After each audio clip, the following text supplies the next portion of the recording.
business. It's business time. Hang tight, we're gonna get into the business right here in a couple minutes. Baby, baby. It's business. It's business time.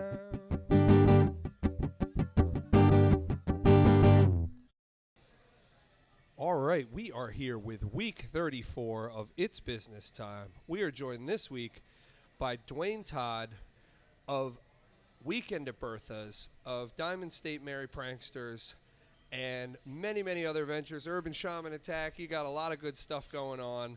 I'm very excited this week to get into kind of what it takes to put on something of that scale, the marketing, the promo, all that good stuff. Before we get rolling, I do always want to give a quick shout out to Stitch House for having us. They are right here on Market Street. They are also a small business, 12 beers on tap, great food. So if you find yourself in the area, come through to Stitch House. And with that, Dwayne, we are rolling. Thank you so much for joining us on It's Business Time. Thanks for having me on, Aaron. Yeah, absolutely. So we've known each other for a little while here in the scene. At least a decade. At least a decade Yeah. now. Yep. I'm sorry if I'm dating you by saying that, but you know. No, that's all well and good. This is my backyard here, so you know, I have no shame in how long I've been hanging out here. So, you know, everything from Arden to the music scene to the art scene, and everything in between. And so yeah, when I started this series, a lot of my goal was to kind of find a way to connect the small business scene to the arts and music scene. And always, too, as a mission, just kind of make sure to recognize the artists and the musicians who are grinding as small businesses, too. I like that perspective. I as well like to be both conduit sometimes in order to make things happen and bring people together to create art. But I also like to be a catalyst for change as well. Yeah. And I believe, and that's a strong part of what the Merry Pranksters are about, and what our neo prankster group, the Diamond State Merry Pranksters, are about, is that we believe that through the use of art and music and craft, that you really can change the minds of your audience and change the scene for a positive outcome. Yeah, no, that's a great segue. So what I like to kind of do is get into the beginning of things and walk our way up to kind of what you're doing now. And so the Merry Pranksters, the art, the music, kind of what got you headed down this path? You know, obviously you're dressed in your festival attire. I love that as well. And it's like, so I can guess some of the influences that headed you down this path, but yeah, tell us a little bit about like where Weekend at Bertha's kind of began. Okay. How it was, you know, and how it was that it's one of the projects that you're involved with. Okay, I'll try not to make this too lengthy about how we got to this point. To start with, I've been in a band called Urban Shaman Attack with my brother and our friend Carl and some other friends in the beginning, and that's changed a couple times. But basically, our concept was we had a avant-garde band that like tapped into like the vibe of like Electric Miles Davis and some more classical composers like Stockhausen and stuff like that. Gotcha. One time, my wife and I went to a place called the Mansion on O Street on DuPont, near outside DuPont Circle. Okay, yeah. And the main attraction was Tom Costanton from the Grateful Dead. So we saw him, and we stayed at the hotel, my wife and I, and it was a great time. He played some Grateful Dead stuff. He played some originals, played some covers, and it was an amazing time. And I recommend going to the Mansion on O Street. It's wonderful. Yeah. So I actually had a meet and greet with Tom Costanton. He's the original piano player from the Grateful Dead, right after Pigpen, but before others. Yeah. And Godchild. I was trying to remember his name. Jeez. Yeah. So before Godchild and after Pigpen. And we talked about this very same thing that I said about Stockhausen, about the I Ching, about Marcel Duchamp, like all these different works that came together, John Cage's work. Right. And I told him that I wanted to start a band that dealt in these sort of things. And he told me to start the band. And I guess kind of like a kid with his, aged uncle next to him, I was like, yay, I'm going to do this thing. So we went and did the band. And he told me it was going to be a tough ride. And, he was right. Some people are very receptive to that kind of music. And most people are not. I'm going to be honest with you. But avant-garde jazz isn't pop music. And that's, if it was, it wouldn't be avant-garde. Right. Yeah. So I was tapped into the Grateful Dead vibe already before I did that, and we started the band and we started doing festival gigs, started doing a little this, little that in venues. We played in Delaware, numerous places, the Queen Theater. We played at Nomad. We played at a lot of places in Delaware. And one time coming up, there was an event called the Keystone Harvest Test. Okay. And the Keystone Harvest Test was hosted by a group of Merry Pranksters in Pennsylvania called the PA Merry Pranksters. And they were going to have people out from across the West Coast, all the original folks, because the Merry Pranksters go back to the 60s. They were founded by Ken Kesey, an author. Right. And they're the ones with the iconic bus that traveled from the West Coast to the East Coast to go to Timothy Leary's house. And there's chronicles of them, specifically Tom Wolfe's Kool-Aid Acid Test is one of them. And so some of these folks that were still alive are coming out to Pennsylvania to the Ukrainian homestead. And we had an event there, and they let my band play. Okay. So my band played, and we were well received, and I saw some other psychedelic bands, and it got to that point where we said, hey, you know, how can we be a part of this bigger thing? How can we be part of the Merry Pranksters? Right. And they gave us the mandate and allowed us to start our group in Delaware. But there were some things that had to be in place, like it isn't just a party group. It's also mission. You know, there's also the desire to help the community and do things like that. So as the Diamond State Merry Pranksters, we first started off the first couple years working with others, doing things like the Smile Drive in Wilmington. Yeah. So this is a lot of the reason why I was excited to have you on too, is the community building aspect. It's essential. Yeah. It's essential to the Diamond State Merry Pranksters and what we do. The Smile Drive was an excellent proof of like how art can change people. What we would do is we would travel out to like Rodney Square. We would do it like once a month. And we would set up a like drawing paper and markers, and we would tell people, listen, I'll pay you $1 gold to draw me a smile. And most people immediately thought you were asking them for $1, and that's part of the dynamic. It's part of a money-driven dynamic, but we were an art-driven dynamic. So we were paying folks to come over and draw their happy face and then color it in, and we'd give them $1 gold. So after months and months of doing that, we would have an event on the Wilmington Art Loop, and we would display all the smiles and happy faces that different members of the community had drawn. Nice. And it's very transformative. People would come across as being first skeptical and cynical. Right. Wondering what you want, you know what I mean? Yeah, we know how that goes. Yeah. But then after we would see, you know, some of these people would draw their happy face and start coloring in. Yep. We would see them immediately transformed in their demeanor and their attitude. And they realized that, hey, I just made $1 for smiling. You know what I mean? Right.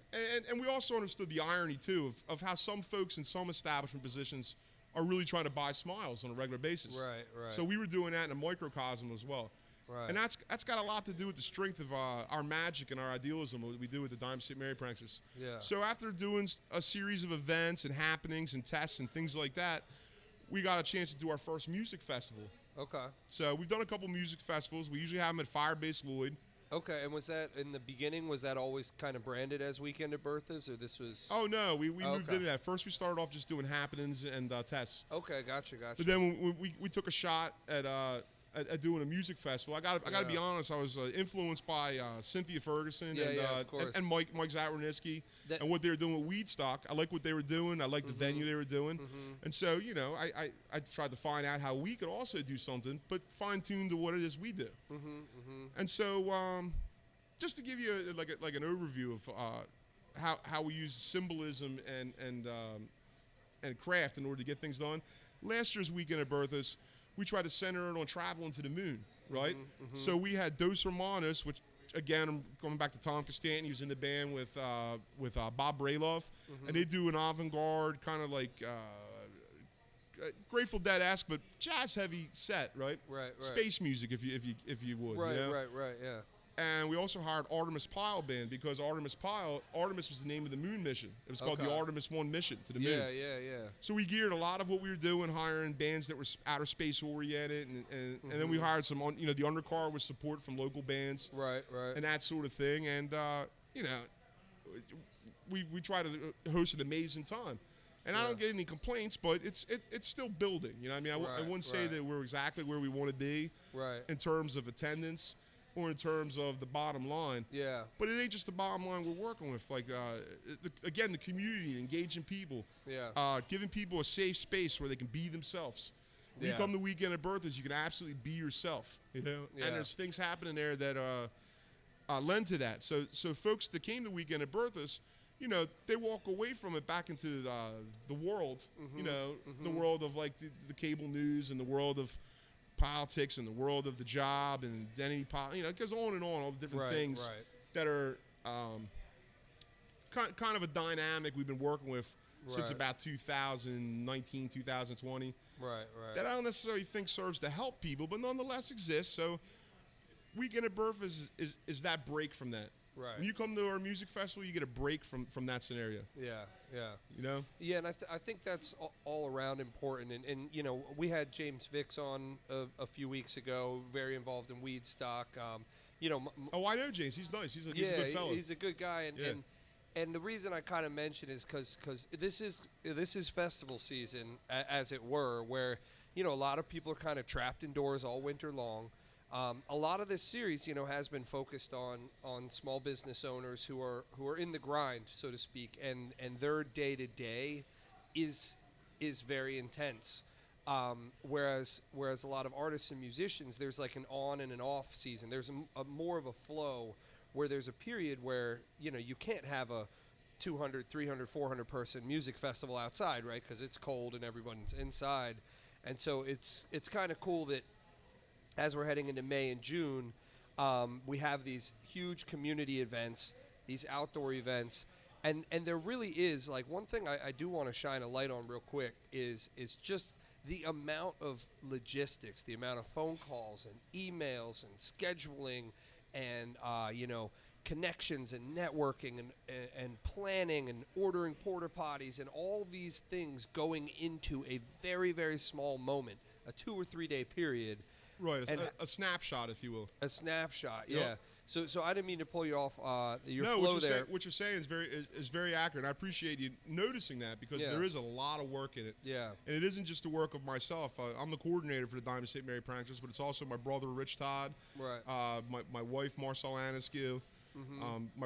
My brother's fiance, Shelby Sachs. Mm-hmm. All of us got our hands in it. All of us have our hands in it in promoting in a grassroots way with flyers, exit flyer and festivals, exit flyer and venue events, online promotion, the generation of graphics. I mean, when we first started, you think you could use one graphic and then you're done, but really, you got to change your graphics as time's changing on, so that what the audience is seeing and what the potential concert goer might see, right. It changes. Yeah. Like they could fall in love with the festival and go into it 2-3 times and think that it's different, a different thing they're seeing. Yeah, for sure.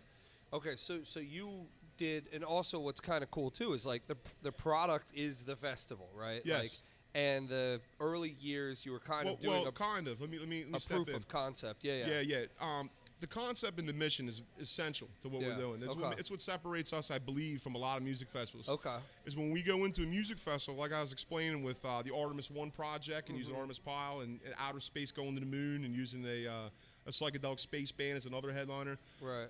These things play into it so that we create within the 3-day span a microcosm of the whole year. Right. I'll give you an example. For this year, our Saturday main headliner is Vermin Supreme for President. Right. Now, Vermin Supreme is a comedian, an actor, and also an activist. He's in a lot of groups like Rainbow Family, and he's in the Libertarian Party. Most notorious, the boot. Right? Yes. Just because you're going to need a boot to get through all the bullshit. Yeah, right. And he's got other jokes like he wants to hand out toothbrushes so we're no longer indentured. Right. Stuff like that. Good dad jokes to fight exactly. the system. Yeah, exactly. I like it. Yes. I like it. So it being a presidential season this year, we're going with having Vermin Supreme on Saturday night. Okay. Now on Friday, we're involving the British. So wait, real quick. So is he a music act, or does he speak, or is it like a workshop? Oh no, thank you for asking. I guess I didn't clarify that. No, he'll come on stage. And he'll talk his political pundit points. Okay. Like he'll talk about his points. I'm going to do this. I'm going to do that. I'm going to do this. I'm going to do that. Once elected, these are my policies. These are some of the things I'm going to do. Yeah, and then after the end of like 45 minutes of him doing his routine, right, I'm going to pass the microphone around to crowd members, and they're going to be able to ask him questions in the same way that the national press might ask a presidential candidate. Yeah. And then this is kind of sandwiched in between other bands and acts. Oh, yes. Like So there's other acts for that day. Acts both young and old. Acts that are established with albums, and other acts that are just coming up that don't have albums. I ask because I myself, I like the avant-garde, the off the kind of I like to see things I don't normally see, experience things I don't normally experience. But at the end of the day, there's a lot of folks there too that if they go to a music festival, they want to catch a lot of music as well. Right, yeah. right. But that sounds neat. I love the thinking outside the box you have Right. going on. Well, novelty is the mother of change. Yeah, totally. And totally. so the more novel you can come up with still deliver a technically good art piece or a technically good music piece. Yeah, yeah. If you can mix the novelty and the technical, then that's where I want to be in terms of creativity. Yeah. Because it both surprises and it attracts people, Right, right. But sometimes, sometimes it can be offstanding as well. But again, that's the mixed bag. That's the mixed bag of between liking or not liking a particular artist. When we book our event, we try to book as a diverse, really diverse spread of kinds of music. Mm-hmm. So if you don't like one band, you might love another. Right. And that's right. important. Is it fair to say come with an open mind? Yeah. It's very Nice. much an open mind festival. I mean, Yeah. and we say in the description it's a counterculture festival because that's essentially what it is. We create Right. a microcosm that resonates with the larger macrocosmic culture of the United States. Right. Gotcha. So in addition to Vermin Supreme on Saturday, we're also bringing in Pete Best, the original drummer from the Beatles. Right, I saw that. Yeah. That's We very cool. have a band from Liverpool coming in, Wow. and they're going to play the songs that Pete Best played with the Beatles, some Pete Best band originals, and music from the era of like 60 to 62, 63. And we're really looking forward to it. I mean, I honestly, we feel blessed to even have the opportunity to hire a member of the Beatles. And I know he's that's not very cool.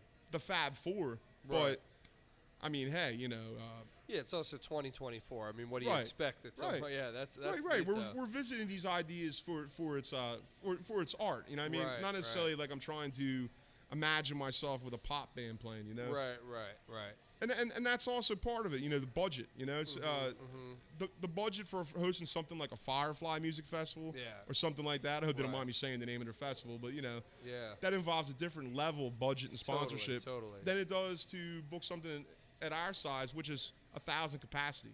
Right. We don't right. want it to be more than 1,000 people because we feel like we'll lose, for lack of better words, that fan feel. You know what I mean? Yeah, if talking about Firefly gets us in trouble, I'm already in trouble. Okay, 2 okay. weeks ago, I was speculating with a guest on what happened, where it's at, all that stuff.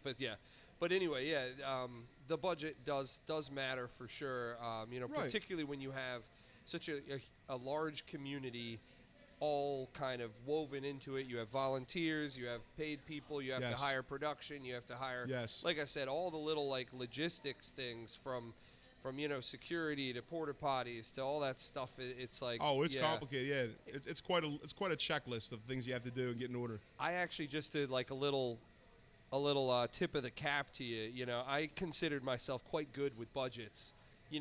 When dealing with events and marketing and all that stuff. And it wasn't until I started looking at festival budgets where I was just like, oh my gosh, this is like, it's a whole different world, It's an expensive endeavor. It is.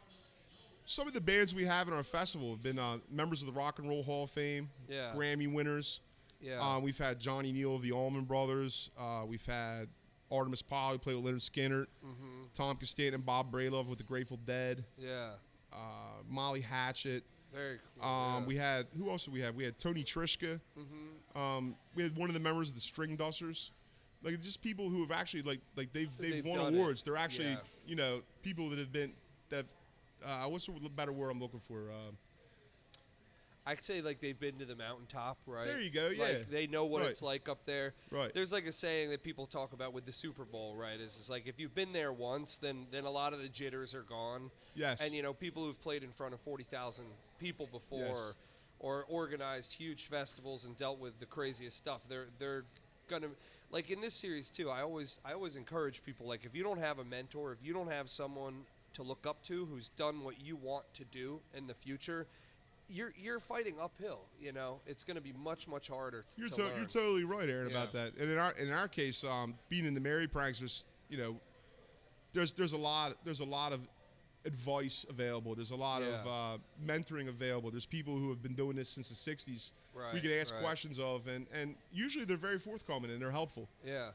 So while we're kind of in the space of like logistics and kind of like the money and the difficulties and things like that, there's something that I wouldn't say difficulties, challenges. the challenges, yeah, for sure. That's good. That's good mindset. One thing that you know, when I talk to most businesses, I say like, you know, what's like the primary way you find your customers? Sometimes it's referrals, sometimes it's Facebook, sometimes it's Google Ads, things like that. We were talking on the way in about email lists and things like that. What would you say is like the biggest way that you spread the word and kind of get the ticket sales flowing? I got to say, without question, the best way we spread the word, the best way we've gotten people interested in our festival is through the use of these flyers like this. And the flyers are an original part of American history, like the pamphlet. Definitely. You know, the pamphlet was the original way of handing out and spreading information, both political and creative. Yeah. I'll put a nice picture of the flyer here when we mention it. You know, better blown up digitally. But I've always been a big fan of, you know, something you can hold, put in your pocket, get home, put on your fridge. Often when we hand these to people, it's dark. You know, they don't necessarily want to look at it now. We attach a QR code. They can go to the website. Right. You know, and when they go to the website, they can find out more about it. Yeah. Aaron, I'd like to circle back to something you were saying about the different aspects and checkpoints. Yeah. A major challenge to having the festival work out right, in my opinion, is the sound. There's such different levels and tiers of sound companies that are available out there. Yep. And at first, it's daunting, like to actually pay for really good sound. Right. But we've been blessed. We've used Electra Sound's out of Delaware. Yep. And they work on other events, including Ladybug. And they've I was going to say Ladybug has some That's flyers Electra at the Sound. front. They're Electra Sound. Yep. Which is a great event. Yep. Absolutely. And you know, using correct sound. When the word gets out amongst artists and amongst agents that, hey, these guys are using like a good sound guy, they're using this company. That makes artists want to play the event more. Yeah. So we don't have the budget to pay, you know, into the tens and tens of thousands. Right. But an artist may want to be part of a festival if they know all they got to do is show up and plug in and play. Absolutely. You know, and they're going to be treated good. They're going to get hospitality. They're going to get food. They're going to get drink. And if they're something guest, goes wrong, it's going to be handled by people who have had things go wrong before, Right. rather than a Professionals. bunch of chickens with their heads cut off, so to speak.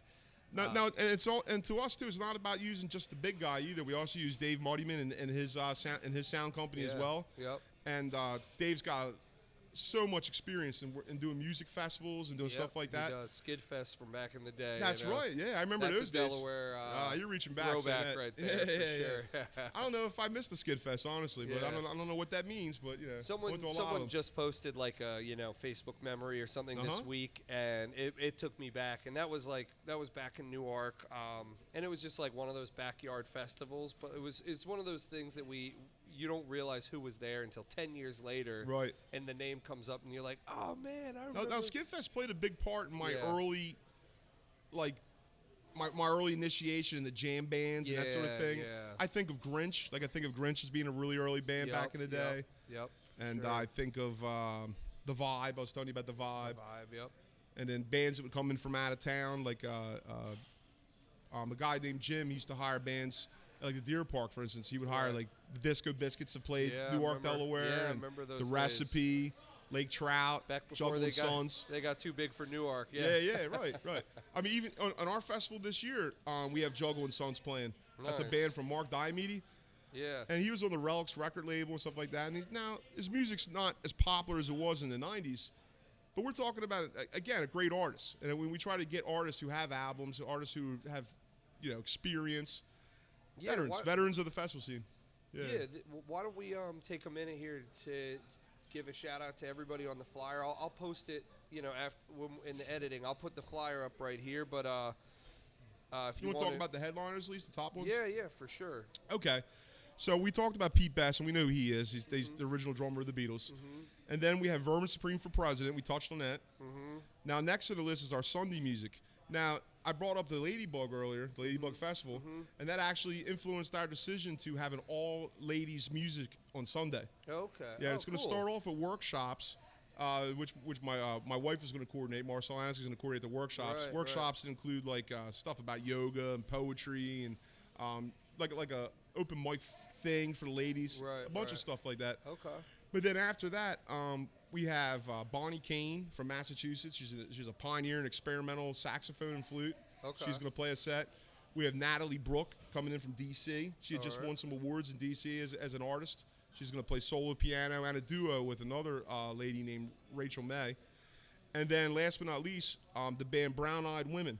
And Brown Eyed Women is the nation's only all-ladies Grateful Dead band. Okay. And all the ladies in the band are from different Grateful Dead bands all over the country, but the one closest to us would be Dana. Okay. Dana's the bass player in Love Light, which is a popular Grateful Dead band. Yeah, I remember them. That plays around the Philadelphia and Atlantic City, South Jersey area. Yeah. They play a lot of gigs. I mean, I don't want to put where they play in a box. They play the 8x10 in Baltimore, too. As a matter of fact, they're playing soon at the 8x10. Nice. So, you know, borrowing a concept from Gail, or really celebrating a concept from Gail. I think Gail does a great job with Ladybug. Oh, yeah, absolutely. She was actually one of the earlier guests on the series. Oh, okay, great, yeah. Because, again, it comes back to kind of like people you can look up to that are doing great things. And I do look up to what they did with Gable Productions. They did a good job. They really did, absolutely. And what we're doing different than them, because we're not just trying to, we're not parroting what they're doing, you know, but whereas they would have great pop music bands, they would have bands that are doing the blues and really accessible music. Right. They do a great job of curating it. As for us, we wanted like the psychedelic bands and the more avant-garde stuff and the Grateful Dead and that kind of thing. Yeah. So that's why we went with Brown Eyed Women. Genre's an interesting beast, isn't it? Isn't it like, I always, when I was younger and people would ask what genre is your band, I would always like get a little cringy and be like, we're genreless. We don't have a genre.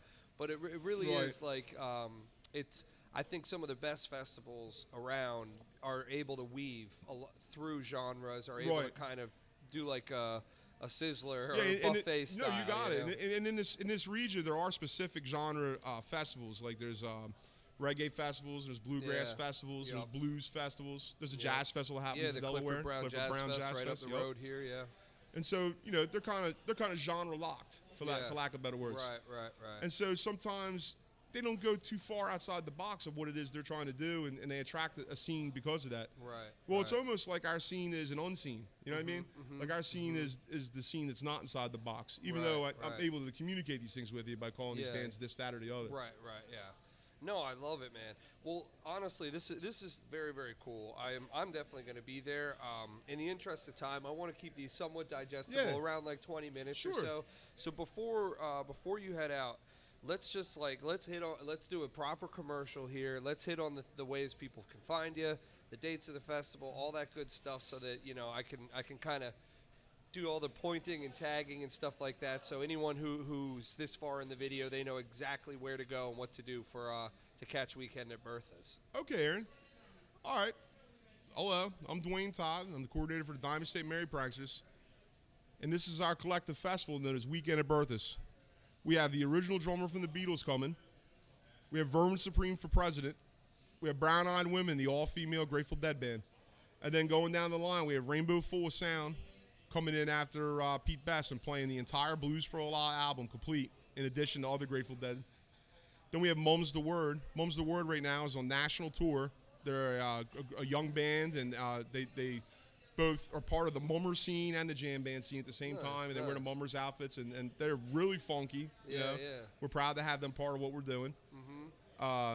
Natalie Brooke, she's a piano player, plays in a lot of jam bands out of D.C. and Baltimore and Morgantown, like all that area. We're happy to have her on board. One Eye Jack is an original band that started off with some Grateful Dead type stuff. They play the Grateful Dead, but they're also an original band with several albums. They most recently played the Capitol Theater, and we're grateful to have them on board. Juggle and Sons, like I was saying earlier, is a band led by Mark Diamede and others. They also have about 2 or 3 albums on the social platforms and iTunes, Spotify, et cetera, digital platforms. Then right below that, we have King Plays Ho. That's a local named Kalaya King, playing the music, Hawaiian music, and the music of Don Ho from Hawaii. Oh, okay, yeah. And he has some connections there with Hawaii, and I just think Kalaya King's an excellent musician and artist. We have Mystery Train coming out from Harrisburg. They're in a lot of festivals and events.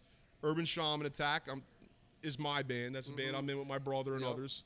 We play what we call American Futurism, it's a type of psychedelic jazz. Nice. That's late night music. The Muddy Dandelions is a group that's members of the PA Merry Pranksters, so they're a Merry Prankster act. Bonnie Kane is the experimental artist from Massachusetts that I was talking about earlier. Black Mambas is a band led by Genesis Z. Yep. They're well known in the Wilmington area, Yep. and they're part of what we're doing this year. Yep. Noah Lerman is a traveling percussionist with roots to Israel and that sort of thing. He'll be sitting in with people as well as doing a side stage act on his own. Trisha Murphy is a member of our prankster group as well from PA and from other places. Flow Poetry is a member of the prankster group from Wisconsin who does beat style poetry, free word, free spoken word, that sort of thing. Psychedelic Elders are from Cherry Hill. They're very good. They got like a deep purple sound, but they're an original band. Oh, cool.